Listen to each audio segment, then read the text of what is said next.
Okay, sweet. Let's get started. Hey everyone, thanks for coming. This is contributing to open source data science libraries by the UW Data Science Club.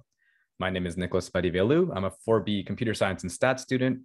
I've been pretty involved in open source for the last couple of years, I think. I've done some co-ops in this space and I kind of make contributions on my own time. And I think it's something that is, a great way to improve your skills and a great way to give back and a great way to get involved. So this will hopefully be a useful workshop for some of you guys who are hoping to get involved as well. So just a quick overview, and by the way, if there's any problems or you can't hear me, please just send it in the chat. Okay, Evan, where will we able to find the video on YouTube? It will be on the YouTube channel in the link tree. We'll post it in the Discord after it's all uploaded. Thanks for the question. Cool. So the motivation is that open source is a really good way to kind of improve your skills, learn data science, and kind of show off your skills to employers. And when I say learn data science, it might sound kind of weird to be like doing like a software engineering task to improve your data science skills, but really a lot of the times you don't have the same familiarity with a library unless you've really kind of got into the weeds and trying to figure out how it works and trying to improve it yourself. And so it really is a good way to familiarize yourself with your tools. And in terms of improving your coding skills, honestly, the standards of coding in open source libraries is pretty insane because people can see all the code. And so they need to be really strict with all of their standards. And people are really helpful with code reviews and you can see how other people make contributions. And so there's a lot to learn there.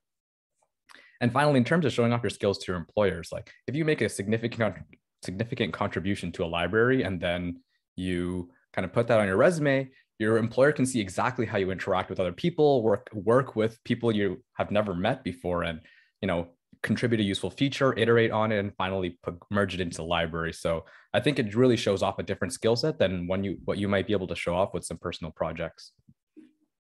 In terms of the prereqs for this workshop, I expect you to know basic Python. And so that means like installing libraries and using libraries. So that literally, if you know how to pip install NumPy and then import NumPy as NP, like that's kind of all I expect you to be able to know for this workshop. The other thing is Git. Ideally, you know how to like clone something, pull something, commit, make commits on Git. Obviously, I'll show you all the commands and I'll try to explain what each of them is doing. But the focus of this workshop is not really Git, but more so setting up the rest of the infrastructure around contributing to open source. And kind of the goal by the end of this workshop is I hope that you guys will be able to contribute to libraries through either opening issues, making reviews, answering issues, or even making pull requests. So before I get started, any questions or clarifications on those things? Cool. All right, so here's what we're gonna go over today. We're first gonna talk about what open source is. We're going to talk about why anyone would work on open source. It's like kind of like, people are doing it for completely free. Companies are doing it for free. Like, what's the point in all of this, right? The next question is like, okay, like, I'm assuming a lot of you may be beginners to this space. And so you're like, oh my goodness, I barely know Python. How can I contribute? Turns out there's a lot of ways to do so. And the bulk of the workshop will be a live demo. So we'll basically be making a contribution to a library called Optax.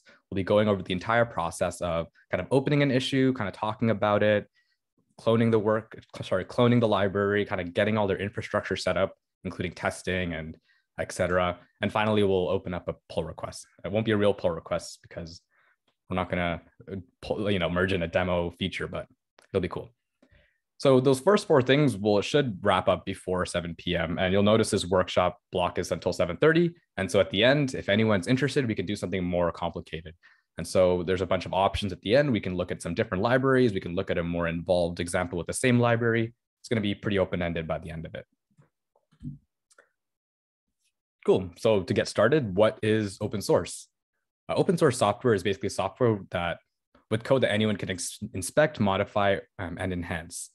And so essentially you might, the de facto standard nowadays is to kind of put a library or put some software on GitHub where anyone can see the code. A lot of the time you can make contributions to that code, et cetera, et cetera. And so a lot of the time these open source libraries are developed or maintained on people's free time. Like, there are many, many small libraries out there that huge companies depend on where there's only an individual or a couple of people who are actually maintaining that and getting it working. And so a lot of these libraries, since they do have like small developer bases and since it is on people's free times, they're open to contributions from users. And that's what we're going to be doing today. And so some examples are Linux. Linux started as an open source project, and now it's become kind of one of the de facto standard in computing for a lot of things. Python is open source. You can literally visit the Python GitHub and see all the source code. And even though there's a core team of developers who are actually paid to work on Python, there's a lot of contributions from the community of users of Python.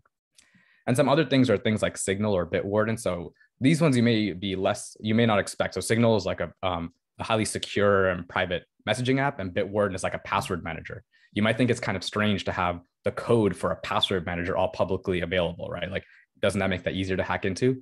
But in reality, all the encryption algorithms are kind of secure in a sense that, like, no matter if people know how it works, it doesn't mean they can hack it. And since people know how it works, there's more trust there. There's more opportunity to improve it from people who use it, and et cetera.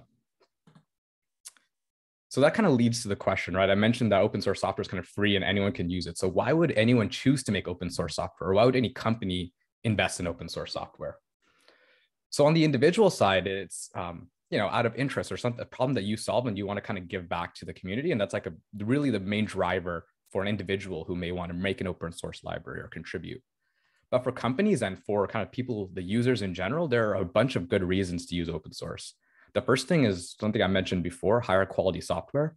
And so since all the code is out there, the quality is like really high because people are going to be looking at the code. They're going to be making sure there are no vulnerabilities. They're going to be making sure it does what you want.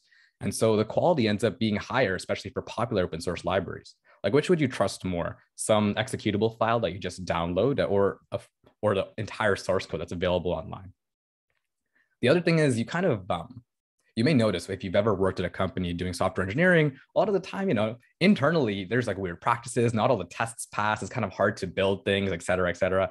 But when you have an open source library and you want people to be able to contribute to that library, all the tests have to pass all the time, or at least most of the time.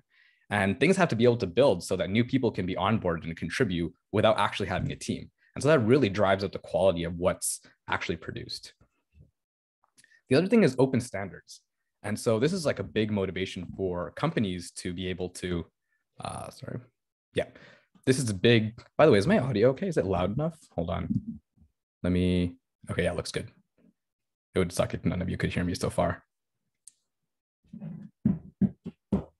Okay, so open standards. So for example, if you're designing one very popular example is TensorFlow, right? As Google, a big motivation for you to release TensorFlow to the public is so that everyone adopts it and it becomes like an open standard. And by that, like the standard in terms of deploying machine learning models on the cloud. And so first of all, by having an open standard as a company, you can promote your own hardware. So for example, TensorFlow works really well with Google's TPU hardware. So it's a good way for them to sell TPUs if everyone uses TensorFlow. Or for example, if you may have heard of some of the conversation around messaging platforms nowadays. And what Google's pushing for is the Rcs Messaging Standard. And so basically this allows all phone companies to kind of implement this one standard, which is open source. And so all of them can talk to each other. And so that way we can have people from different platforms kind of messaging consistently. And so this open standard helps bring consistency and better experiences for the users. Other thing is easier recruiting. If your product is open source, so for example, whether it's TensorFlow or a build system called Bazel, or whether it's something like CMake or whatever it may be, if users are using it outside of your company, then it's really easy to recruit for people who are familiar with these technologies. And so that just makes it easier for the company. Lower costs. Obviously, like if other people are contributing and finding issues and fixing bugs, that lowers your engineering costs, right? Which is great.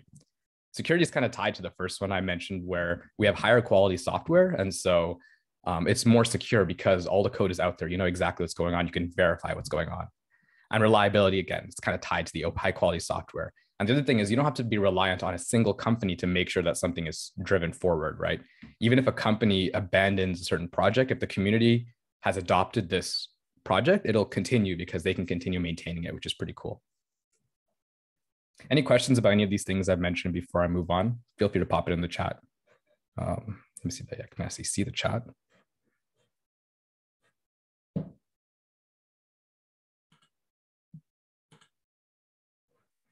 All right, cool. I'll keep going. So how can you contribute? And so these are kind of in order of easiest to most difficult. Kind of at the top is somewhere where you would start, and the bottom is probably where you go after some more experience. So the first thing is opening issues or bugs. opening issues if you think of improvements. And so I'll show you kind of how to do that. That's the easiest thing to do, right? You're using a library. Let's say you're using, I don't know, scikit-learn, and you are trying to fit some kind of model, and then you come across some weird error.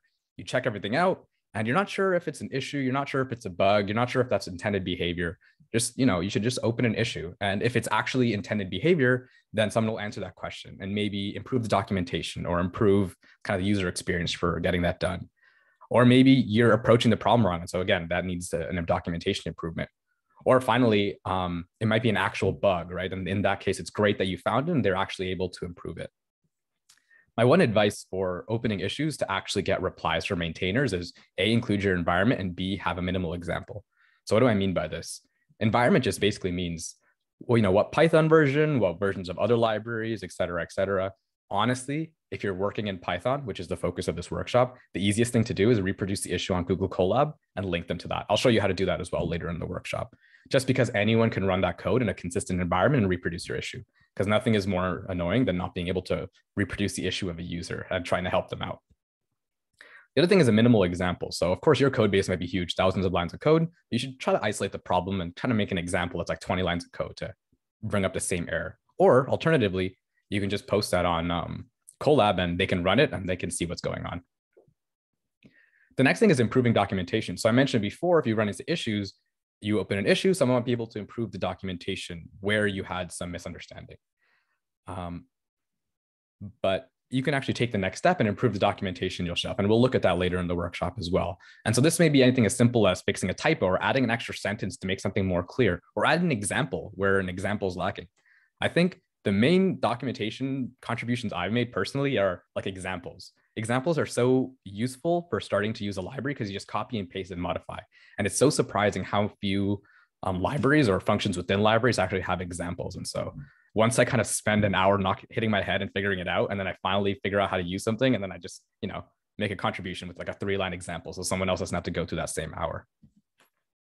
Once you become more familiar with libraries, you can obviously reply to open issues, figure out if someone just has a misunderstanding or figure out if someone has a bug. And you can also take the next step and actually resolve these issues. And so whether it's fix a bug or add a new feature. And so that's what we'll be doing today. Actually, we'll be contributing a new feature to a library. And so I don't know what my sub bullet point here was supposed to say, but we're going to pretend it's not there. And the last thing you can do, obviously, to contribute to open source is make your own library or other kinds of resources. So if you have some kind of problem that you've solved or you would like to solve, and you think that other people can make use of it, start a library. It's super easy. And maybe that could be a future workshop for Data Science Club. I don't know, making your own data science library, but we'll see. There are also other resources. You don't necessarily have to contribute code. There are lots of resources on GitHub, like something called awesome lists, which are lists of resources pertaining to a particular tool, or lists of like tutorials or creating example notebooks, et cetera. And so these are all great ways to contribute to open source. So before I move on to the live demo, kind of any questions about any of the things I've talked about so far?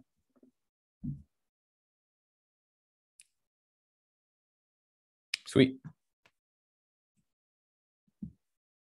Okay, so here is an overview of what we're doing in the live demo. I really hope this live demo works, because if it doesn't, we're gonna have to end this workshop pretty early, which would suck.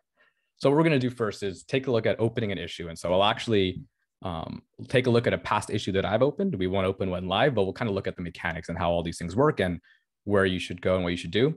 We'll look at forking and cloning the library, which is basically a way of setting it up so you can contribute to it. We'll set up our environment. You will set up our Python environment. And so the tool we'll be using is called virtual environment. There are many alternatives to this in the data science space. Another example is Conda. We can talk about that a bit at the end, but we'll be focusing on virtual environment in this workshop. We'll be running tests. This should actually say PyTests, not PyLint. You should proofread your slides. Alternatives include unit tests, but PyTest, I think, is the most popular and also the easiest to use nowadays. And so a lot of open source libraries are switching to it. So you'll get familiar with how that works.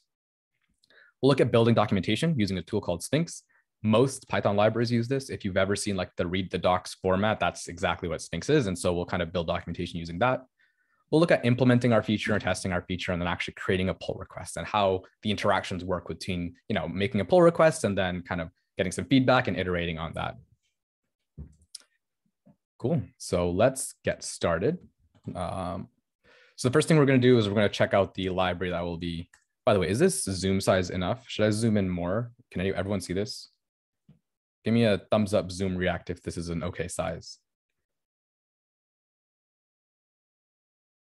Sweet. Okay, I'll do one out, then the first one's better. Okay, nice. So this is the library that we'll be contributing today. So it's a library called Optax. And so essentially, you don't have to be too familiar with machine learning or deep learning for this, but if you think about deep learning and neural networks, the way you actually learn, you fit your model to the data is a process of optimization. And normally it's through an algorithm called gradient descent. And there's many variations on this. And this library basically allows you to use many of these algorithms in a library in a framework called JAX. That's not too important. We won't actually have to know all that for this, but just some background. So here's like the basic anatomy of a GitHub pages that you may be able to contribute to. So generally you have a README kind of going through what the library is, some examples, how to install it, et cetera, et cetera. I'll first go through kind of some important features of a Python library, and then we'll kind of look at the GitHub interface more generally. And so a lot of the time you have something called a setup.py. So this is a file which is actually run when you install it. So when you pip install something, the setup.py is run, and then that's what actually installs a library on your local installation. This read the docs thing, this is like a YAML configuration file. Again, this is what sets up the documentation. If you kind of click this, you kind of have some overall configuration for the documentation. It's not too important. It's just that something to be aware of when it's there. This README is what you see down here on the GitHub. Okay, so the manifest.in is a kind of an old Python standard, so I won't go over it right now just because modern libraries probably won't have it. Licenses are important. So licenses are kind of the core part of open source. And so you'll notice that what's the license on this? This is Apache. So basically you can see what kind of permissions and what kind of limitations these libraries have on GitHub. So for example, you can kind of use it pretty much for everything, but you can't kind of trademark the use of this library or like kind of have liability, like have, sue DeepMind for any kind of liability of this library. And so a lot of open source libraries are under this, especially from companies. If an individual makes an open source library, you might see the MIT license. But again, you can kind of see the licensing information there. Often they'll have some information on how to contribute. Pylint, this is basically how your code should be formatted. We'll look at that later. And gitignore, this is like a GitHub standard thing where it tells you what files to ignore in your local, so we won't go over that. A lot of open source libraries have something called a GitHub workflow. And so when you actually create a pull request, you might notice that, oh, there are tests running or there are other checks running. And so this is the configuration file that figures all that up. And so you can see on a high level, it'll just it'll run all the tests on a bunch of Python versions. And so if you're ever curious about how different open source libraries are doing that, you can just take a look at the workflows here. Kind of diving in a little bit more, we'll take a look at this requirements later, but this is basically the libraries that Optax depends on in order to function. This is the actual source code for the library itself. These are examples of how to use a library, and the docs here are the Sphinx read the docs I was talking about before. So you'll notice here on the right-hand side, we kind of have a link to the documentation. This is the documentation that kind of we can build ourselves. We can see that Optax kind of releases on a regular schedule. This is actually part of the workflow. So the latest version of Optax is 0.1. And so these regular releases happen on open source libraries. It depends on the library. It can range anywhere from on the order of like a year at a time, one version per year, or like every couple of months, or it can be every few weeks. Like a libraries release minor versions very often. So it kind of depends on how the library works. So now we'll kind of talk about how we can kind of contribute to this library. And so that kind of all lives up here. And I'll start with issues, which is kind of the first thing you might start with. And so as you can see, if you have an issue, it's super easy to just open a new issue. I'm not going to go over how to kind of type out your issue there, but that's one possible way to contribute. You can kind of answer questions, but the one thing you should look out for are these labels. And so if you're kind of new and looking to contribute to the library, a lot of libraries have this like good first issue flag that is a really great place to get started. So for example, here, if you're familiar with type hints in Python, you can literally, this is like a super easy thing to contribute to this library. And it literally exists so people can kind of get started and get familiar with the library. And so I would highly recommend checking those out. Another thing you can do, obviously, if you go to the pull request section, this is where people actually make contributions to the library. You can kind of help review these things or read these things to see what the practices are, the standards are before you get started on your own. Kind of the last section I wanted to talk about is the discussion section here. And so often, if you don't have like a bug or an issue, but kind of a more general question about the library, people will go to discussions. And oftentimes, if you create an issue, if you are not sure whether you should create an issue or discussion, you should create an issue because the maintainers of the library can easily turn that into a discussion. So tend towards issues is my advice. But yeah, you can help answer questions here, which is a great way to contribute as well. So before I kind of get going with the live demo, kind of any questions about the anatomy of an open source library on GitHub? Cool. All right. So the particular issue we're going to look at is something that I opened a while ago. So it kind of looks like this. This is kind of a really easy example, right? This was done about a year ago. Oh, nope, this is the actual PR. Let's open the issue. Okay, sweet. And so here's like a really simple proposal about, okay, let's implement a new loss function. This is the log hyperbolic cosine loss function. And so, you know, this is like the simplest case for opening an issue. It's like, okay, yeah, this is something that's not available in this library yet. It's available in other libraries. And I think that, you know, it's useful for the user. So you should have some justification about why the library should add this feature. And my justification in particular is, well, just stacking these two functions together is actually not numerically stable. And so the library should provide a numerically stable implementation so people don't bump their toes on that issue there. So this is kind of a simple request. And then the maintainers are like, cool, yeah, that would be a great contribution. Looking forward to it. Usually, since this is a kind of a really simple request, this is, there's no further discussion. But if you look at other issues, they might go back and forth about how the API should look or how the user should interact with the function, et cetera, et cetera. But generally, that's not going to be the case here. We'll look at that at the end once we have time. So now let's actually get started. So now so Mateo was like, cool. Could you implement this? And so how do we get started? So the first step here is you would fork your library. And so I've already forked it, but you can just click fork. And basically what this does is it creates a version of the library under your own profile. So let me just navigate to let me just do this. So essentially forking the library on GitHub is creating your own copy of that original library. So now this is my own independent copy of the Optax library that I can interact with. And so I have all the permissions to create branches, create commits, create pushes, because you can't necessarily push to just a public library that's out there.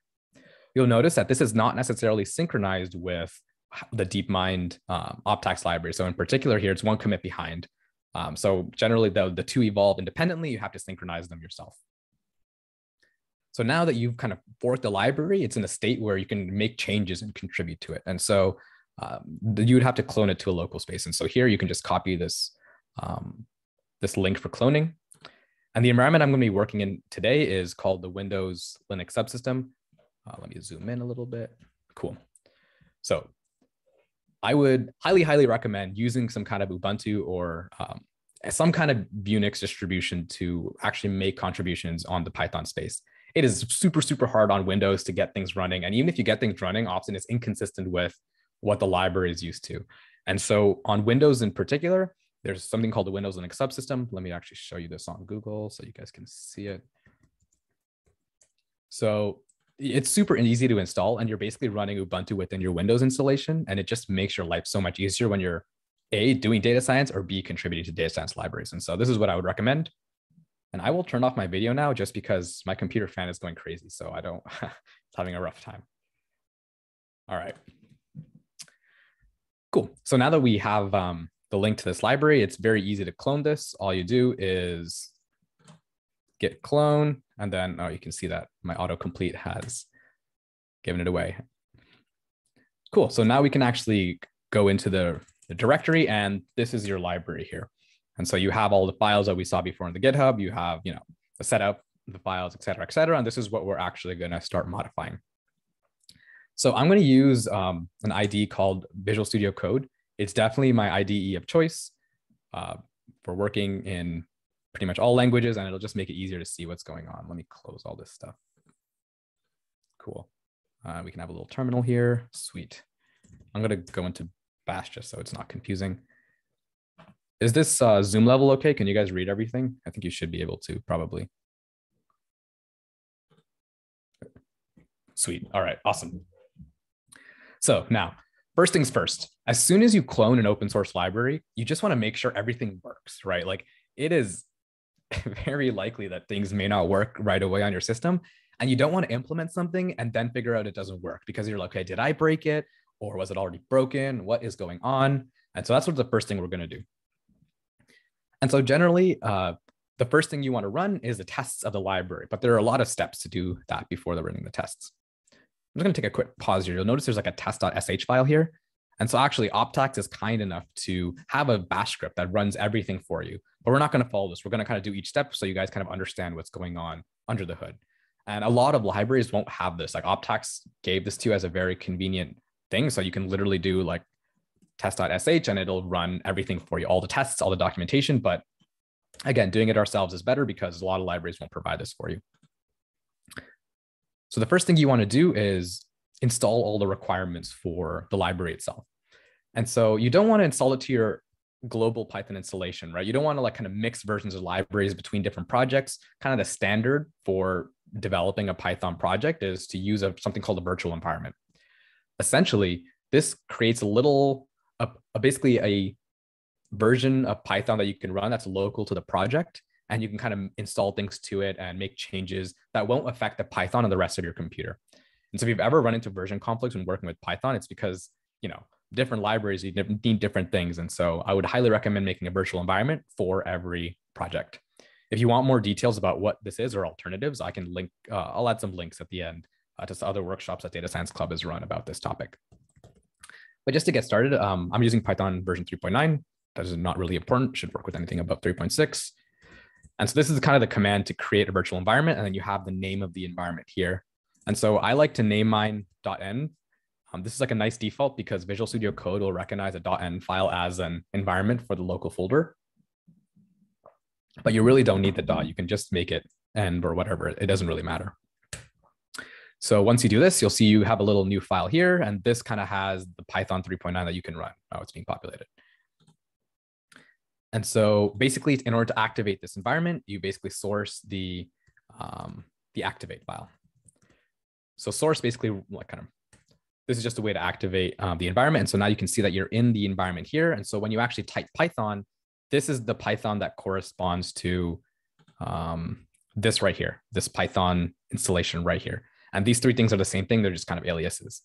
And so now you're running the Python that's like local to this project. So once again, please, if you have any questions, like this is kind of the open-ended free-form times, so like just send questions in the chat because things may get confusing or I may go too fast. I'm happy to slow down and repeat things. The first thing I do as soon as I activate my environment is upgrade pip and setup tools. So so you're using pip to install things, obviously, but setup tools is what runs the actual setup.py.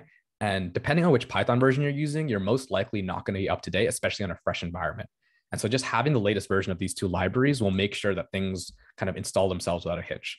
And so in particular here that so we were previously on version 44 and it's like all the way up to like version 60, right? Because if you think about it, Python 3.10 is out and I think 3.11 is in beta or alpha. And so setup tools has gone through a lot of iterations. Sweet. So now we can get to actually installing the requirements of the library. So in a lot of libraries, you'll have something called requirements.txt. And so what is this? This is basically saying what other libraries do we depend on in order to function? And oftentimes it'll have like a version number or a minimum version number here. So for example, we see that it requires checks, for example, greater than version 0.0.4, JAX greater than 0.1.55, et cetera, et cetera. And so you want to kind of install the right versions of libraries so everything works. So generally speaking, if you just want to make a simple contribution, you just need to worry about this requirements.py. But Optax has done an interesting thing where they've actually split up the requirements into multiple different files. So in particular, the tests have particular version requirements. The examples have different version requirements. So for example, even though the library itself doesn't need TensorFlow, the examples use some TensorFlow. So that's like a requirement there. And sometimes the docs have different requirements. So for example, to build the docs, you need Sphinx, whereas to do everything else, you don't have to. In my opinion, like I generally prefer if libraries just have a requirements-dev.txt and just that encapsulates kind of all three of these things. And then that may be a separate requirements, but this is kind of Optax's choice to do whatever they want to do. So the thing you want to do here is pip install these libraries. And the way you do that is -r requirements.txt. And so this will basically install all of these libraries and dependencies with the appropriate versions. But actually, I mentioned before that we want to kind of install everything because we're going to be doing everything. And so you can actually stack this command and you can install multiple so requirements test.txt, and then we can, okay, let me just type it all out. Requirements examples. and -r requirements / docs. And so if you press enter now, it'll install all the appropriate libraries within your local environment. Now, I'm not going to press enter now because running this is going to take like 5 minutes. That's going to be a waste of time. Also, I'm not sure if my computer is going to handle Zoom and installing everything at once. So we're going to cheat a little bit. We're going to deactivate the environment. I'm just going to delete our local environment and then copy in a version that I already had. Let me just Optax. So this is, I basically ran those exact same commands and saved the environment before. And so we can just use it here. And so now if we source,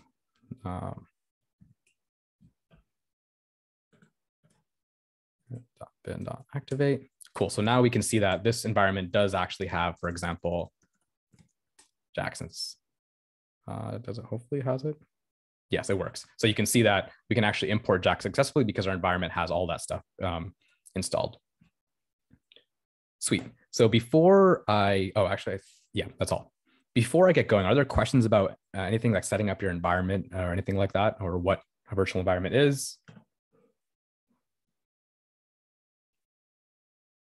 Sweet. Okay, cool. So now the next step is to actually run the tests and make sure that everything works. And this is super easy. We just do PyTest and then, so let me rewind a step and actually see where the tests are.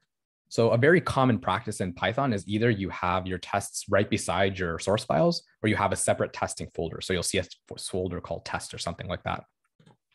Generally speaking, a lot of data science libraries kind of follow this practice a little bit more. So for example, here, you can see that you have a particular file and then you have the test file right beside it. And so the one we're particularly interested in is loss, for example. So we're going to contribute a new loss function. You can see here that, let me zoom out one pop so you can see a little bit more. So you can see here, this is all the code for the actual source code for the various loss functions, and the actual tests are right beside it. So for example, at the very top, we have the L2 loss tests here, and there are a couple of tests here, and you can see the actual L2 loss function right here. So PyTest, all you have to do is basically point it to the folder with all the tests. And so here, for example, all the tests are kind of co-located with the source code. So you can just point it to the Optax folder and you just literally run PyTest. And then now it'll pull up this nice little interface and then collect all the tests and it'll start running all the tests. And so this is super simple. I'm not going to let it run all the tests because it's going to take a long time. But you can also just make it run one particular test. So for example, here, let's run all the loss tests. And you can see that it'll run the test for that particular file. And so these green dots here are tests that are run, and this S is tests that are skipped. And so there are many reasons why tests could be skipped. This is not something you generally have to worry about. So in this particular example, these tests with S are tests that have to be run on a distributed system. So like, for example, like multi-GPU system. And so obviously, since that is not the case on my computer, these tests will be skipped. Generally, this is not something you have to worry about. You just have to worry about test failures. So for example, there's a, let me actually make a test fail and show you guys how that looks. Loss test here, a super easy way to make a test fail. I can just do like an assert false. So basically assert false, basically if there's any kind of assertion error or any kind of runtime error within any of these functions, that's when a test actually fails. And so we can see here that when we run loss test, this should hopefully fail. So yeah, you can see that a bunch of tests failed here. So for example, we modified test scaler. So basically Checks has a way of having multiple different variations on the same test. And so all these variations of this same test failed. And so this is how a failure looks. And you can see here that PyTest is super helpful. It tells you exactly which line the test failed at. And you can see that the false assertion is the one that failed. Another useful option for PyTest is sometimes you can use like the verbose option. So -VVV, this will tell you exactly which tests are running and which ones are skipped. And so this is kind of a useful interface as well. The last thing I wanted to say about this topic is there are different ways to run PyTest for different libraries. It kind of really depends on the setup and the layout of the library. Often in the contributing.md README file, they'll tell you how to run these tests. But one common variation you may see is running PyTest like this. And so basically Python-M means that you're running a particular library as a module. And so here, this does exactly the same thing for this library, but depending on the library and depending on how you're running tests, this may be necessary versus doing the other syntax. This is just something I want to expose you to. depending on what you contribute to, you'll probably see how they actually do it. And if you don't see how they do it, open an issue. Be like, hey, how do you run the tests? And then as soon as someone responds to the issue, your first PR should be adding that to the README, right? So people know how to run tests. So yeah, so we know our tests pass, or I didn't run all of them, but we can assume that they pass. So any questions on kind of that before we move on? Running tests.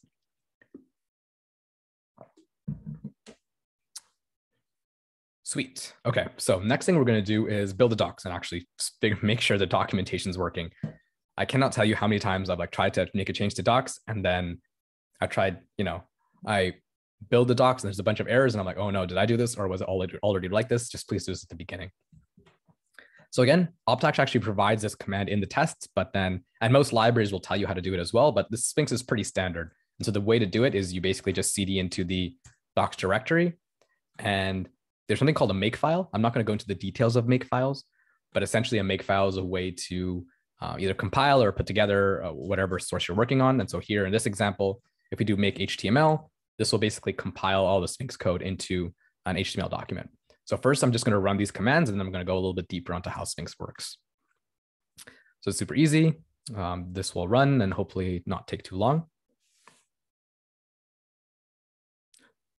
So while all this is happening, the actual APIs, the actual Sphinx source code is in something called an Rst file. And so for example, here you can see the index.rst.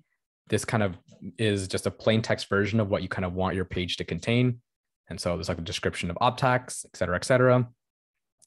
There's an API page as well. And so let me just go, while this is building, let me just go to the main documentation page and show you how that looks. So here, for example, if you go to common losses, so we're going to be working the loss section, I might as well show you the losses. You can see that, you have the actual function, you have the arguments, you have a description here. If you click this, you can actually see the full doc string here about what the function is all about. Returning back to the code, you'll see that, let me go to the loss section. You'll see that there is none of that description here. There is just a summary of what these function names are and what kind of, this is like a little macro that kind of expands these into actual descriptions like you see here. So where is it actually getting this information? How does that work? The way it works is it actually pulls the information from the doc strings in the source code. So if you look at the actual doc string here, so for example, what loss were we looking at? We're looking at cosine distance. Cosine similarity, I guess. Distance, there we go. So for example, here we actually have a doc string with, this is like a kind of a standard Python doc string, like a description, some references, like a very data science specific thing. We have arguments and we have return values.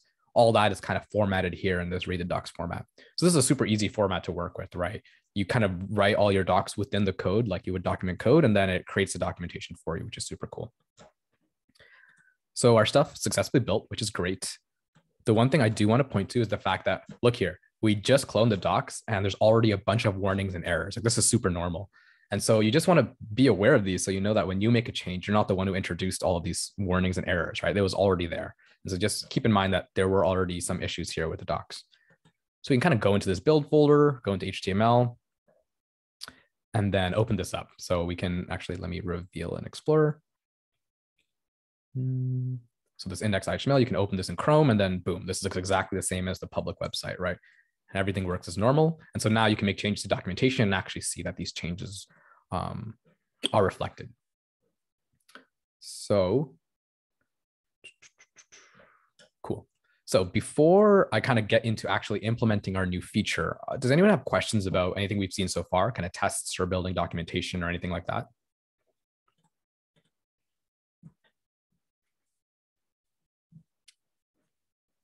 Sweet, cool. So now we will actually get to the, the part that we wanted to do, right? Which is actually contributing a feature and actually coding that in. So I know the issue I showed you, nope, not this. Where's the page? The issue I showed you was, let me go back. No, I don't want to go here.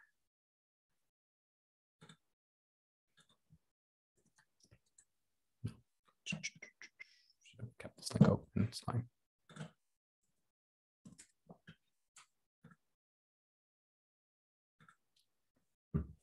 So I know I talked about the log hyperbolic cosine function, but you'll see that that's, that's already merged in. So we're not going to contribute that again. So we're just going to contribute the mean absolute error as like a kind of an analogous contribution here. It's kind of the same idea. So how would we actually get started? So we're going to contribute let me just write that down here, mean absolute error, which is literally like your y minus like your predictions minus your targets, right? So that is going to be like your mean absolute error, and this is what we're actually going to contribute. And so how do we actually get started? The first thing I would do is kind of look at the surrounding code and kind of understand the format and the conventions and what it's most similar to. And so I think for 99% of contributions that I've made in the past, I've kind of copy and pasted something that already exists and then kind of formatted it, or wrote the code or the implementation that was actually necessary for what I was contributing. So all these loss functions kind of a similar format. You can kind of tell right off the bat, right? They've taken predictions and targets. There's no confusion what you should name them, right? Because all of them are named the same way. So you can follow that convention. They all kind of use typing hints here. You can see that, they want to indicate the type, whether it's an array or like an optional array, whatever it may be.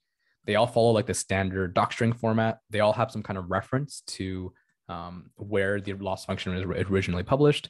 And so you can kind of like totally understand everything that you need just from this. But if you don't understand everything that you need from this, like no sweat, just implement it, open the PR, and then ask that question like, hey, like, am I missing anything? And open source maintainers will be more than happy to point you in the right direction. Like you're doing this for free on your own time. They'll be extremely happy that you've even made a contribution. So don't get nervous about not following the conventions, but the easiest way to start is just kind of copy something, paste it, and then, get going from there, right? So, we know that like kind of mean absolute error is kind of similar to L2 loss. So let's just like modify this and then get going on our contribution, right? So again, this is a super simple function, so this will be pretty quick, but most of the time it'll probably take longer than this, right? An absolute error. The one thing we probably want to change, L2 loss, you could just have one array, but that's kind of weird for mean absolute error because you kind of always expect a target. So I'm just going to add that in there. I know I'm doing this super fast just because the actual implementation, that's the important part, is kind of the mechanics around it. But you can kind of see, okay, yeah, we can keep this same assertion here. One thing we'll notice that it's like, oh, wherever, for example, targets is not optional, they test that both of these are floats, right? So you just kind of discern that from the code around. It's like, okay, cool. Yeah, we should probably do the same thing here. And then, targets is never going to be none. And so we can kind of just modify this code. Again, this is definitely going to take a lot longer than what I'm showing here. This is just for the purpose of a demo, obviously, but boom. So now we have some kind of basic implementation of our like mean absolute error here. The next step is to kind of test it. That's super important, right? Kind of writing some tests and figuring out how that works. So the first thing I would do is kind of open up the tests. Where are the tests? So, okay, the tests are here. I would literally just make like a skeleton. So, I mean, again, you kind of understand the patterns from the code around it. You could literally start off by copying the L2 test and then kind of modifying it for your particular use case, right? Or copying any one of these tests and kind of getting started from there. So that's what I'm exactly, well, actually, no, I won't do that first. Let's first make like a dummy test. So basically we can kind of make our own test class for the function we've implemented. Again, like I know I'm doing this pretty quickly, but for every library, you literally just kind of look around to something similar to what you're contributing and then just copy paste and modify, right?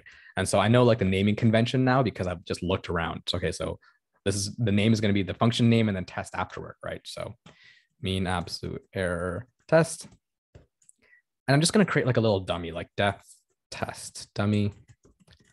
And the reason I do this is just because I just want to see if this will fail. I cannot tell you how many times I've kind of done something and then I write a test. Oh, that's not what I want to do. Nope. I want to rerun Sphinx.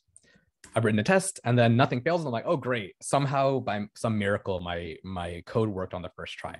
Whereas in reality, it's just because the test wasn't running at all. And so I always make sure I have like a dummy test that will fail right away. Loss test.py. And then you can see it should kind of run everything else and then fail once it gets to, yeah. So we can see that this is actually being run and this actually fails because it asserts false. Cool. So now we know that we're not actually, we're actually running these tests. And again, here, this is like, obviously once you become a more experienced contributor, you might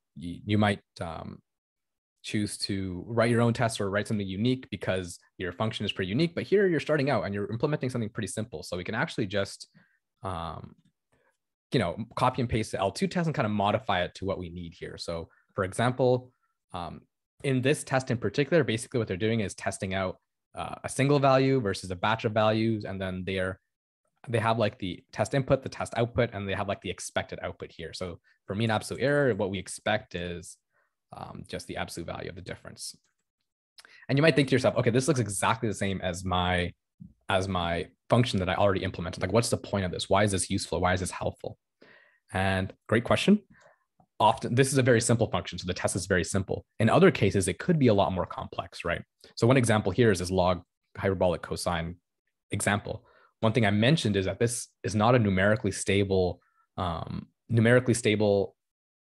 It's very easy to get the function like to implement this in a naive way and not have it be numerically stable. And so this test is slightly different. We actually have the exact numbers that we're expecting, and we're just making sure this we have a numerically stable implementation that reproduces these numbers, for example. Or there may be more complex tests. So for example, let me see here. If you go to, okay, not on this page, but for smooth labels, for example. So smoothing labels is like another technique in machine learning. This is a little bit more complicated. And so there are some more variations in tests to make sure that things are happening the right way. Again, you can take a look at this on your own time, but since we're doing something super simple, the test ends up being very simple as well. And the one thing you got to remember is actually change this to mean absolute error. So I know I'm doing this super fast. I would recommend actually like running these functions, looking at the output values, et cetera. I won't go through that for the sake of this workshop, but generally speaking, you would actually want to run the function, see what's going on, et cetera, to see if it actually works. But here's a super simple example. So we're just going to copy and paste and change things. Now we can run the tests again.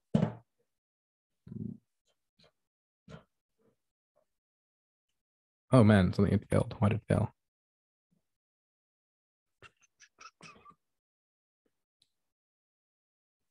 Might have actually done something wrong here. Dang.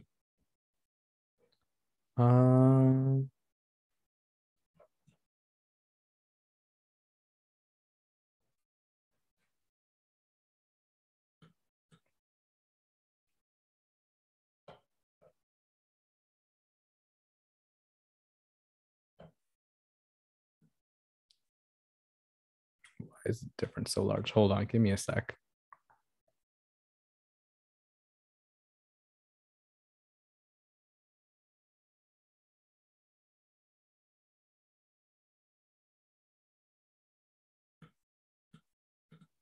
Okay, we made, oh, there we go. That's the issue. Yes, okay. Good thing I wrote test. Okay, you see, I made a mistake and the test actually caught it, which is super funny during a live workshop.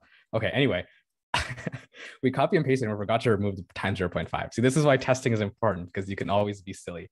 I'm so glad I saw that. This could have taken like half an hour. That would have sucked. Okay. Anyway, so luckily our test actually caught a mistake, which is great. That was totally planned, by the way. That was not a real mistake, obviously. Planned that out. And so now our test passed, which is a good case, obviously. Cool. So now we kind of feel like we're ready to, normally we'd add this to documentation first, but I'm going to switch up the order a little bit just to show something to you guys. So now we kind of feel like we're ready to contribute this. The next thing to do is format our code or make sure our code passes the linting. And so in particular, generally, a lot of open source libraries will have something called a formatter. And so this could be something like YAPF, which is like yet another Python formatter, or something like Black, or something like AutoPep8. All these things will format your code to match the library standards to maintain consistency. I think Black nowadays is the most popular one. Optax does not actually have that, which is unfortunate. So we do have to format our code ourselves. And the other thing a lot of libraries have is like a checker. And so this could be something like Pylint, something like Flake8. These things actually check your code for code smells or formatting issues. And so in particular, Optax uses Pylint. So we can actually use Pylint to check out if our code kind of follows their standard. And so we can literally just run Pylint. Again, this is in the requirements.txt, so it should have already installed. You'll notice this Pylint RC. And so basically this kind of talks about like this is basically their specification of how they want their code to look. And so you just basically can specify this file, Rc File equals .pylint RC. And then we don't care about linting the whole thing. We'll just lint the files that we've changed. And so .src/ loss.pio.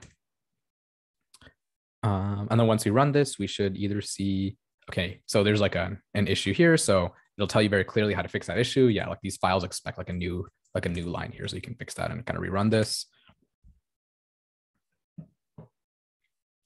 Sweet, 10 out of 10. And then we can also check our loss test to see that our formatting there is okay as well. And again, if you can't figure out how to run this on a new library, just create the PR and then ask the maintainers like, hey, how do I actually check this formatting? And they'll tell you how to do it. Oh, so there's a line too long here. Oh yeah, because we changed this. So let's make this no, it's not what I want to do. This is what I want to do. Sweet. So we can just split into 2 lines so it's not too long. I think the line limit's like 78. We're at 72 lines. It should be all good here. Let's run this again. And sweet. So our code passes their formatting checks and it's kind of ready to go. So before I actually commit this code, are there any questions about things that I've done? So how I've implemented it, or how I've like kind of written tests, or how I've kind of linted the code. Again, like this testing stuff is very specific to this library. Every library is going to be different. The core lesson I want you guys to take away is just look around the testing file and just copy and paste the existing tests and then modify them. So you get the format right and you get the actual mechanics correct. So any questions so far? Sweet. Okay, we can keep it going. So now we're ready to kind of commit the code and kind of push it up to our local. So again, this is not really going to be a Git lesson. We're just going to be using very basic Git commands. I never at all. That's like almost never the right thing to do, in my opinion. It doesn't make any sense. Like, for example, here, like we're not ignoring our environment file. You know, some people might say, oh, this environment should be outside of this folder. It should be elsewhere, blah, blah, blah, blah, blah. It doesn't really matter. In my opinion, just stay safe and you can just add things that you think are necessary. So in particular here, we'll just add everything in like the source files because that's what we actually changed. If you want to be extra sure, you can do like a git diff and just make sure that, okay, like, yeah, these are the actual changes that I added and not some random new line that you inserted in a file somewhere, right? That can always happen. So we can git add Optax. And so now if we check out the status, we've actually modified these 2 files and they're ready to be committed. Oh, oops. Okay, I missed a step. Let me, okay, let me actually, hold on. Let me get a reset. Okay. Pretend we're at the beginning of the workshop again. One thing you probably want to do is make a new branch. And so that's very easy to do. We can just do nabs there. Create a new branch for your feature. And then, so now you're on this like new branch, mean absolute error.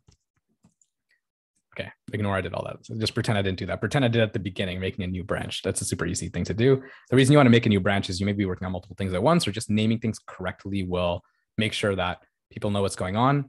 You know, doing this in master is not a big deal because it's your own fork of the library. It's not going to affect the main library's master, but it's a good practice to just make a branch. So that's a minor detail. Let's move on. If you have a question about that, just send it in the chat. I can re-explain it, but should have done that in the beginning. Anyway, so now we can do the git add stuff. You can add Optax. We can see that we've modified these 2 files and we can actually make it with a commit message. So now this is something that is not easy, right? Like, how do you make a commit message?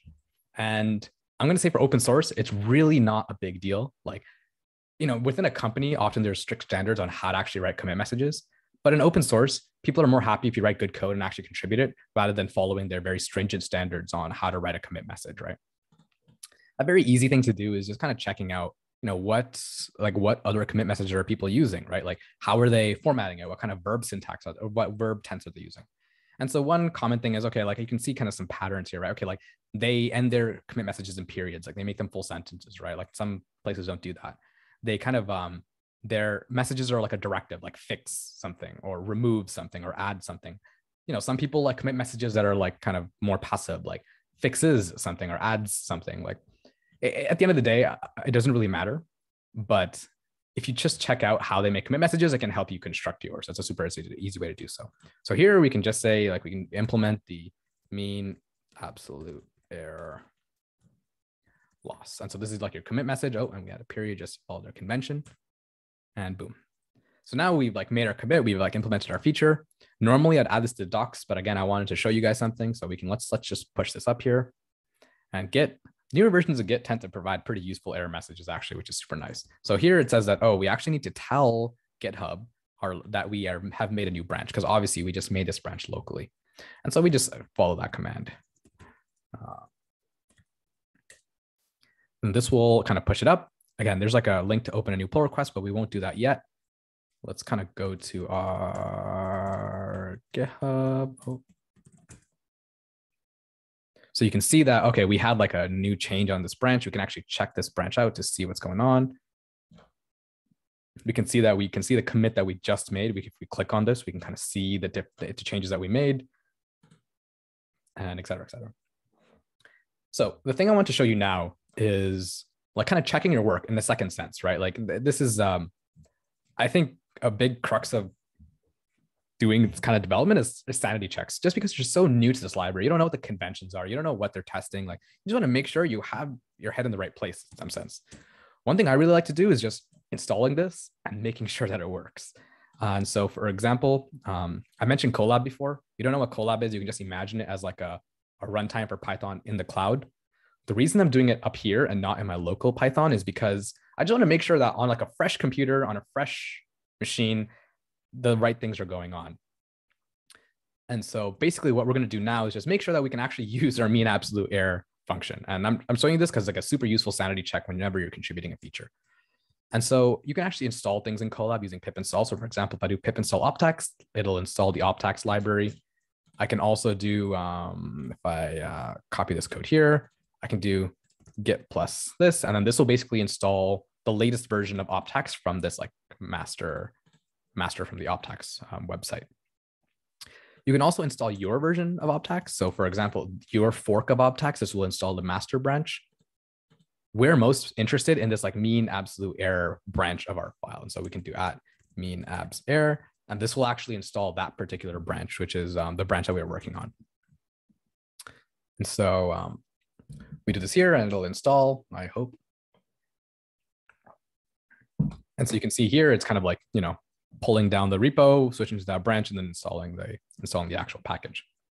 So now we can install import Optax, and we can check out if we actually have error. And now we're like, oh my goodness, it doesn't have the attribute mean absolute error. Like, what's going on? Like all the other things are working, like L2 loss is working. Why can't we do the mean absolute error? You might think, oh, like it's kind of in the source directory. Like what's going on? Can we do .source .loss? That's kind of weird. Like this works, but we kind of want it up here.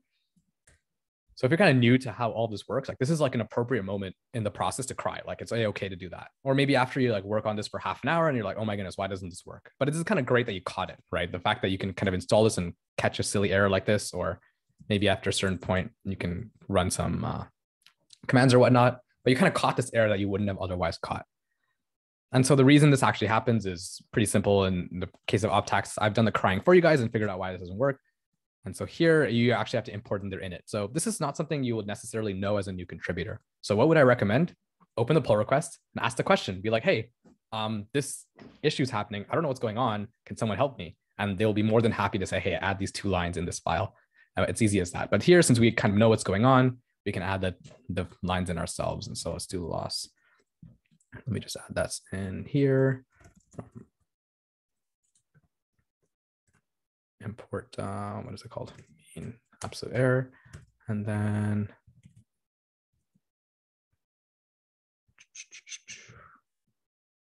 and then we can add this in. This whole list is in like alphabetical order. You don't have to worry about what this exactly means. I'm just doing this as a mechanics. Feel free to ask questions about this at the end of the presentation. But yeah, now basically this should work. So we can, well, first we should pylint to make sure we didn't do anything silly in the pylint Rc file.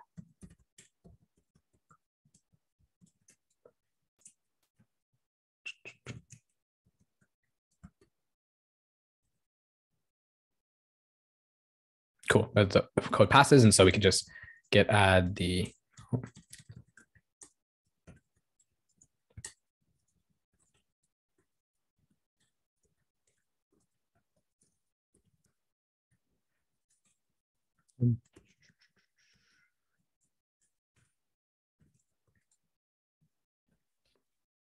Sweet. And so we've now pushed our change and we can kind of double check that it actually did the right thing, right? So we can just factory reset this runtime.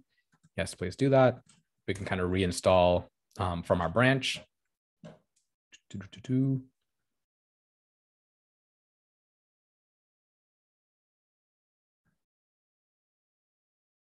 Sweet. And you just kind of want to make sure this runs, right? Let's do minus 2.0 and like, I don't know.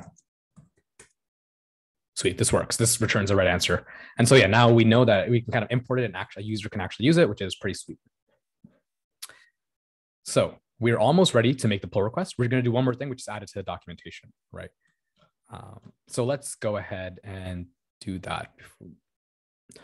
By the way, before you actually like make the final pull request, I would recommend running all the tests because you don't know how these files interact. You may be affecting other tests. And so it's a good idea to just go PyTest Optax and just run everything. I'm not going to do that during this demo just because it's going to take too long, but on your own time, it would probably be a good idea to do that. Cool. So let's add this to the docs, kind of what we were. Oh, by the way, before I move on, any questions about things I've talked about so far? So what we kind of looked at is testing, kind of running it on like a fresh machine to make sure it works, and just getting all the linting and the testing to work before we add it to the docs. Sweet. Okay. So let's go into docs and actually make this change to the API.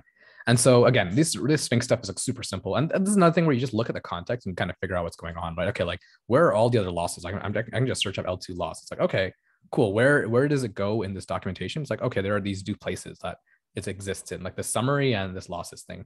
Even if you don't fully understand how Sphinx works, it's like, okay, cool. I guess I just add it here, right? Like this is probably fine. And if it's not fine, the maintainers will just tell you. They'll just be like, oh, this is not the right place to put it. Just put it somewhere else.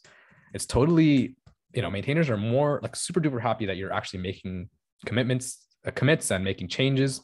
And so even if you make a mistake or if you miss this completely, they're going to be pretty happy that you even contributed at all. So don't be worried about making mistakes here. Just to make sure this thing works, we can go to the docs. We can kind of make HTML one more time and just kind of make sure everything's going to show up. Let me. Will this build? So yeah, I mentioned before, again, we have lots of errors that were already there. So we don't have to worry about it. We just have to worry about new errors. And I promise you there are not new ones. Or you can just check the count at the end, I guess, but it is. And so we can go back to our index and then we can open this up, go to common losses, and boom. Yeah, our new addition is right here, mean absolute error, and it shows up right here. And we can see that we have our description. Everything kind of looks good. That's super cool. You can click source as well, and it'll actually open up. Oh, no, it won't open up because it's not on the main one yet. Anyway, once you merge it into the main library, you can click source. It'll open the source. It's all good. It's all good. So let's actually go back here. Let's actually make this change. Docs/API/RST. Cool. And then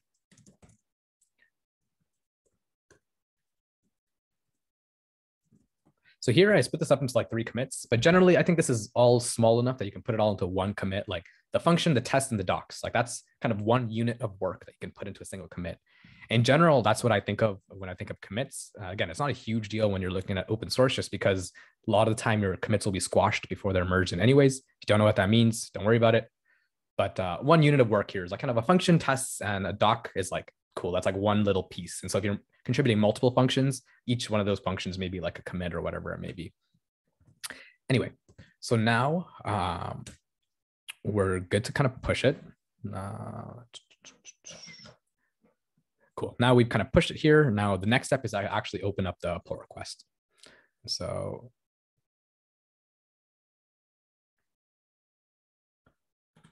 is this Zoom still working, by the way? Can you guys hear me? I just got a message that I got signed out. Oh, okay. Interesting. Okay, that was super weird. Anyway, glad it's still working.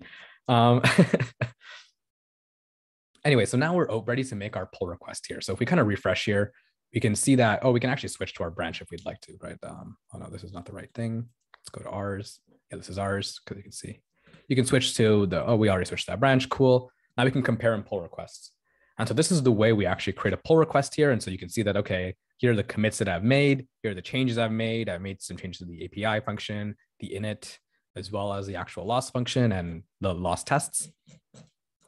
And then here, what you would probably do is write the description and then kind of create pull request. So I'm not actually going to create this pull request, and I'm going to switch back to the old one that I worked on just to show you guys that example. So here, if we go to log cosine so here I actually, this is like a simple format. So you can say that it closes a certain issue. Generally speaking, every pull request should correspond with an issue. And by saying closes this number, this will actually like GitHub will read your description and actually close the issue as soon as this is merged, which is nice. And when I actually kind of created this issue, I had some questions. But my main question was like, I don't know what reference to use. And I also made a slight mathematical change just because it was kind of a technicality. It doesn't really matter. But I had like basically two questions and I was like, okay, like what's going on here? Mateo basically, answered the question. He's like, okay, open review is a better one. And so I just basically, I was like, okay, cool. No, that's the better option. I went back to my thing. I made a new commit. And as soon as you make a new commit, this will like, this change will show up here. And then I basically pinged him back, but yep, I'm done. I requested another review. And so here there's a button that'll show up when you make a change that you can request for another review, and it'll notify the person that you made a change. And then they approve these changes. This happened a couple times. Don't worry about it. Normally you just do it once. And you can see that as soon as they kind of approve, even before they approve these changes, actually upon every commit, all these tests will run. So I showed you before that there's like a workflow. This is what I was talking about. And so for example, these tests are run on, okay, you don't have to see all this. Sorry, I clicked that. So it'll basically check out, oh no, that's not what I wanted to do either. It'll basically check out all these tests on different Python versions. And then there's some Google specific stuff about signing a CLA and et cetera. Some of these tests will do other stuff too, like, running linting or whatever it may be. Google actually does that internally, which I mean, DeepMind, Google, same thing. They do that internally, which is why it doesn't show up here. One thing I wanted to show you before we wrap up a little bit is a slightly different scenario. So this is another kind of contribution I made in the past. And so you can see here, this is slightly different. Marcus basically made an actual review, and how that looks is, hold on, changes. Oh no, I can't see it. Oh, here we go. So here, for example, like, okay, well, actually Ross made a comment here. So he was like, oh, okay, like maybe he made a comment here, like, oh, we can do something. And I think generally a good practice is, okay, so you make that change and you just comment on the change, like, okay, I did this, and then they can resolve the conversation themselves. Or you can like, I think I resolved it in this case because it's a pretty simple one, but in other cases, like they can kind of resolve it after you do it. So you just kind of look at the particular changes they request and then make them, and then we can have a discussion and then resolve them. And so that's like another option too. So again, this is an example where we go through like multiple iterations of changing things. And I just do random commits, and then at the end, it's kind of good to go. So before I kind of go back to the slides, are there questions about these things that we looked at so far, kind of opening the pull request and kind of the mechanics of it being approved and then the maintainers merging it in? Anything about that? Sweet. Okay, so let's go back to these slides. So what do we look at today? We kind of looked at opening the issue, forking, cloning, setting things up, and running tests, documentation. We implemented and tested our feature, added it to the docs, and then kind of made sure the feature worked in two different ways, using tests as well as kind of running it in a separate instance, right, which is in the collab. And finally, we made a pull request, and then we potentially iterated and made changes after a review. So kind of looking at all of that, there's two main takeaways. Actually, I only added one here, but there's actually two main takeaways. The first one is, if you get stuck, just open a partial pull request and ask for help. Be like, hey, this is not done yet. This is like a work in progress. But I'm confused at this part. Can someone point me to the right thing? Whether you're like a new paid employee at a company or like an open source developer or whatever you may be, like people are generally very happy to answer your questions, especially if you're new and especially if you're trying. Like if you made a solid effort and you ask a question, it's probably going to take the other person like a couple seconds to figure out what's wrong because they've already done it. And so please just open a partial PR and ask for help, right? That's super helpful. And even if you're not making any commits that you just can't get anything set up, ask questions directly on the issue. People are super happy to help there too. Just be like, hey, I cloned the repo. I just can't get anything running. Like what's wrong? And then people will generally be very happy to help you. And the second piece of advice I would have is if you are implementing a feature, copy, paste, modify. That's like the golden, that's like the bread and butter for getting started on something. You're most likely not doing something completely brand new if you're doing your first feature implementation, just because that's not a good thing to start on. So you can probably copy, paste, modify, and get like 90% of the way there just because your format's right, you have the right things in place, et cetera, et cetera. Cool. And that kind of concludes our workshop. And so I just want to say thanks for coming out, and I really appreciate you guys staying here. And if you're interested in entering our raffle and providing any feedback, please use this bit.ly link. You'll be entered in the raffle, and I'd really appreciate feedback to improve these workshops going forward. Before I take any questions, we do have about 15 minutes left of our like scheduled time. I think actually the Zoom will go until 8, and I don't mind staying that long either. So with the remaining time, you know, you guys are feel free to go at this point, but if anyone who's interested and wants to stay, we can kind of walk through contributing more complex things to Optax. We can kind of look at how other libraries set up docs, tests, kind of look at other formats, look at other popular things. One I had in mind was Pytorch Ignite, which kind of does things slightly differently, which might be interesting to you guys, or anything else. If like any of you are interested in any open source libraries, we can kind of take a look and maybe even try to set them up live, and we can kind of embarrass me on camera in some sense when I can't get things to work. So yeah, any questions?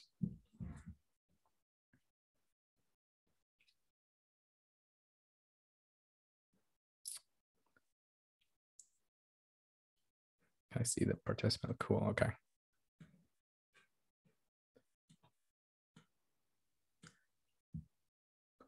Cool. If there are no questions, feel free to leave, but maybe give me like a thumbs up react if you'd be interested in, for example, seeing how other libraries set things up.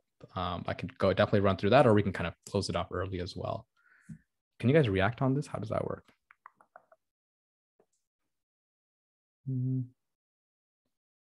Oh, I can do a poll. Let me try that. Oh no, okay, never mind. It's gonna be too hard.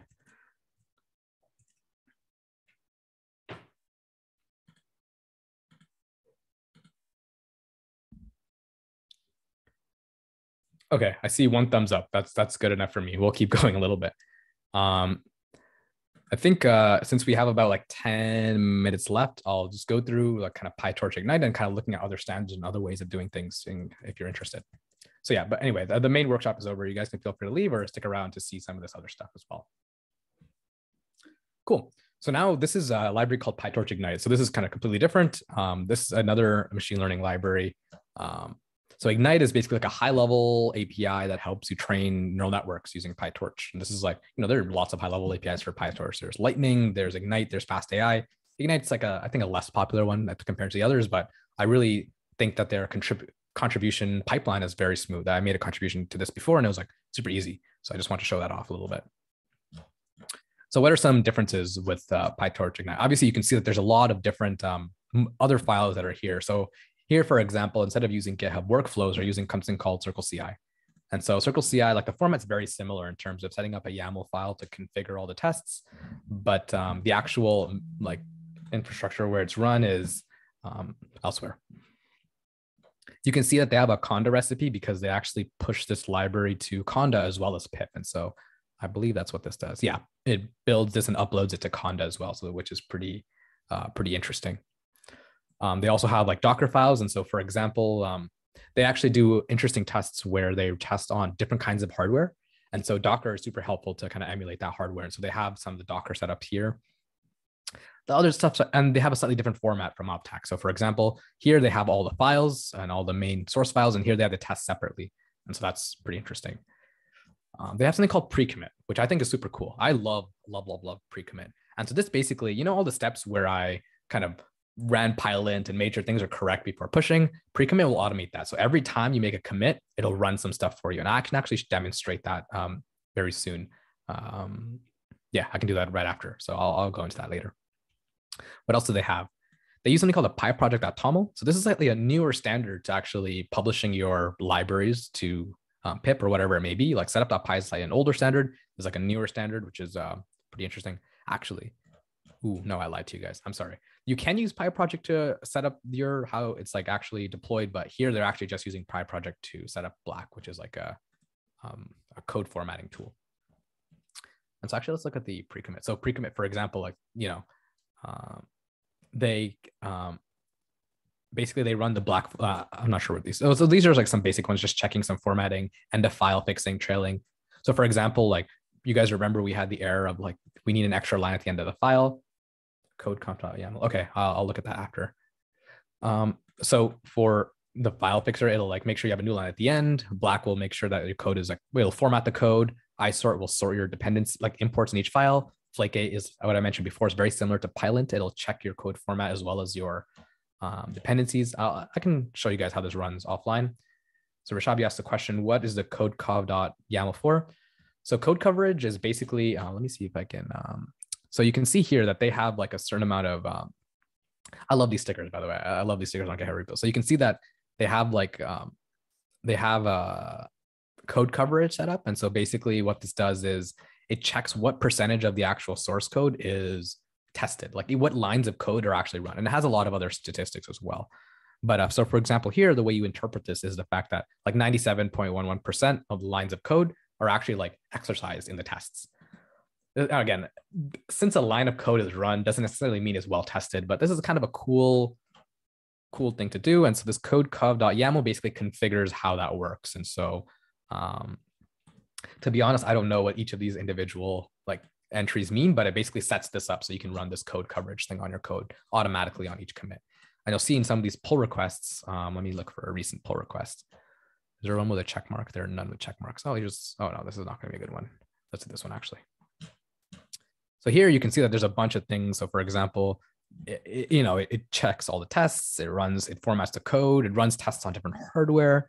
And I think there should be a code coverage thing. Here we go. A code coverage thing. So for example, let me go back. So this code coverage thing basically says, only 78% of this commit actually is like tested, like the lines of code are exercised, which is like apparently not enough. Their threshold is 90%. And so that's one. Yeah, good question. That's something they do. What else did I want to show from here? Oh, the other thing I wanted to show about Ignite is that a lot of like more mature libraries have like a full guide on contributing. So instead of like the DeepMind Optax way of having like a test.sh, they'll do everything line by line. So in particular, they kind of, they tell you how to answer questions, ask questions. I think they have like a question format. Let me do a new issue. Do they have a template? Yeah, super awesome. So they have like different templates for, questions versus bug reports and stuff like that. So like, exactly what you need to give them in order for them to help you, which is super awesome. And here they have stuff like, for example, like they have a quick start guide for first-time developers, which I think is really great. They use Conda instead of Pip, which is interesting. I actually didn't know that. But anyway, it looks like they're using Conda. It tells you how to get that started and get that set up. It tells you how to clone the repo, explains the structure of the code. Like this is some of the best contributing documentation I've ever seen for any library. They tell you that, oh, these are the tools we use, and they like link the tools so you kind of can learn what the tools are. They tell you how to run pre-commit. They tell you how to commit things, how to run certain kinds of tests. So for example, distributed tests on CPU or like GPU tests, etc. And like they tell you how to make a PR. And it's super awesome. They like tell you everything. They tell you how to make the documentation. So here you can see it's exactly the same as in DeepMind Optax, but it could be different elsewhere. And what else is there? And yeah, and they also have like doc test set up. Doc test is super cool. Basically, if you have example code in your documentation, it'll just make sure that continues to run, which is really nice. Because obviously you want your documentation code to be like, what's it called? Up to date in case you make any changes in your library. So that's super cool. Let me show you pre-commit. So I'm not going to show you pre-commit on, so I'll show you pre-commit on. So okay, good question. So in general, it really depends on the feature to how. So Rashab asked, how important is it to test your code on a distributed system? In general, if you're making contributions, most of the time it's not too important. It's not going to affect, unless you're specifically targeting some kind of distributed testing. And obviously, as like an individual user, you don't necessarily have access to distributed resources, right? So actually, this happened to me. So most of the features I contribute are like pretty simple API things, nothing too distributed. For Ignite in particular, I worked on like some metrics and improving kind of the performance of the distributed metrics. And so here I needed to run distributed tests. And so this is like super obvious. Like the maintainers, basically what they did was when you have like, you'll be able to see it here. Oh no, this is a bad example. When you, let's see this one. And so here the maintainers, what they did was they made it so that they're like, when you when you make a PR, it like does some checks. And so their checks will actually run your code on these various like distributed system, whether it's like the TPU or the Horvath tests, which are also distributed tests. And so this is a good way to like see these distributed tests. And in terms of actually testing distributed code, again, this is not really going to be a lesson on how to do distributed stuff, because to be honest, I am not qualified to teach that. But here, like, for example, if you look at the way that they structure their tests, first of all, they have like all these different tests that you're able to run. But if you look at, let's check out the metrics actually. I mean, absolutely, or why not? This is something we did. So, okay, one cool difference is, here, instead of having a class for each of the test cases, we have just an individual function for each of these test cases. And the way the distributed test works is, let me go to a simpler test. So we have like the actual implementation of this distributed test here. You don't actually have to worry about what this does, but you can just worry about that this is the implementation. Let's not look at an integrator. Let's look at this one, this test. And so if you actually see it, they have these like decorators that basically will skip this test if you're not on a distributed system. And if you are on a distributed system, it'll just make sure it kind of runs it on the distributed thing.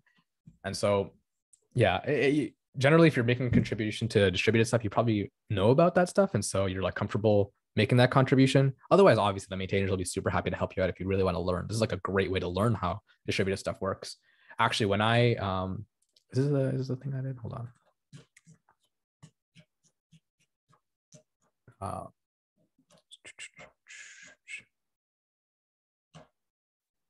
Oh yeah, so you can see like this is like something I worked on in the past. At that time, I had no idea like how distributed stuff worked. Oh no, it's all down here. I literally like copy and pasted existing distributed code and then modified it and then changed it. And then like the maintainers helped me out in terms of how to actually improve it for the specific use case. So yeah, that's a long-winded answer to your question, but in general, it's not too important unless you're specifically doing distributed stuff. And if you are, like, maintainers will be happy to teach you along the way.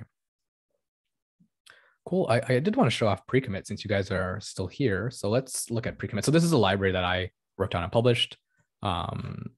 It's not too important what it does or what it is, but again, a lot of the same elements as the other stuff. We have a workflow to check code in. Thing I want to show you actually was this pre-commit stuff because I think it's super cool. I think even in your personal projects, this is something useful that you can check out. Git clone. Cool.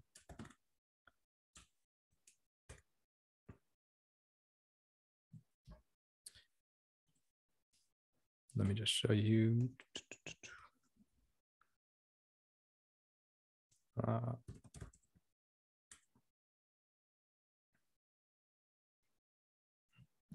What are the requirements?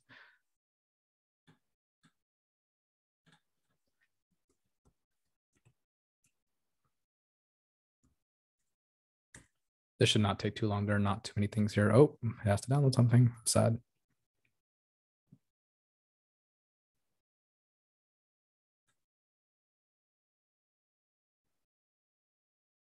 So we can, as I mentioned before, make a test demo branch before you start contributing anything. Let's make a change real quick. Oh, actually, I should follow my own rule of like running the tests. How do I run the tests again? Okay, there we go. So there's in this library in particular, I have like code coverage set up here. So we can actually do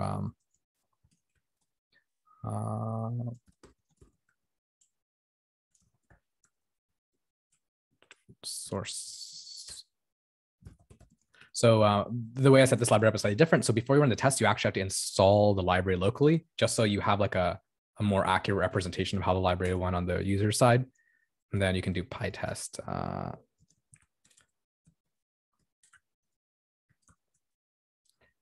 And you can actually do like, so the code coverage question you had, you can actually use that locally as well if you have that set up here, because pytest will take care of that for you.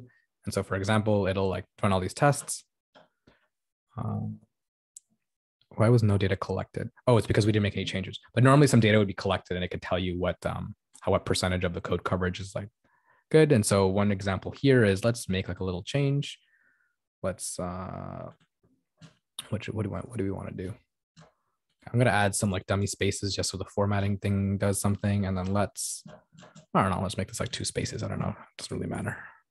Cool. So we made some kind of change, git status, okay, git add shape check exception, and then git commit add spaces. No, I don't want that to happen. Oh, I forgot. So we need to do pre-commit install, my bad. So we actually need to install pre-commit, and then now if I make a change, it should change some stuff. Hold on.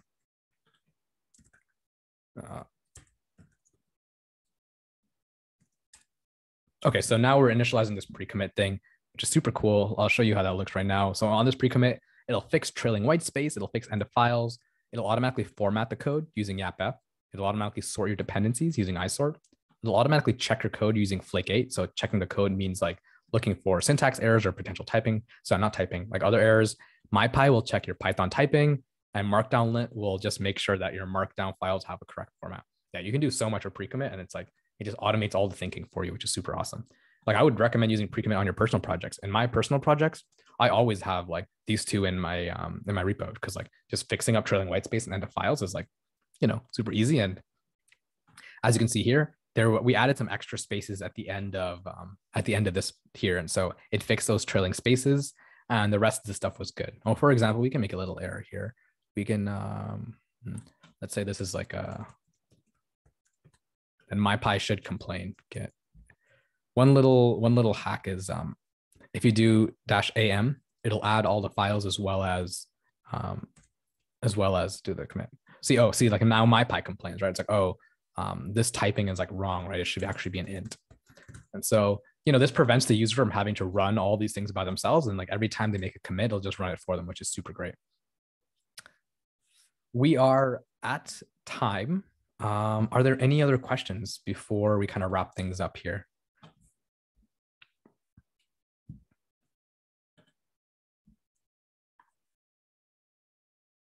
Sweet. It looks like there are no questions. Thank you so much for coming out and also staying this long. Please fill out the raffle / yeah, totally agree, Rashab. It's like pre-commit is actually really cool. And yeah, so please fill out the raffle and also provide feedback. I would really love feedback to improve. Don't worry, my feelings won't be hurt. And yeah, this will be posted on YouTube, hopefully ASAP. So yeah, thanks for coming out, everyone.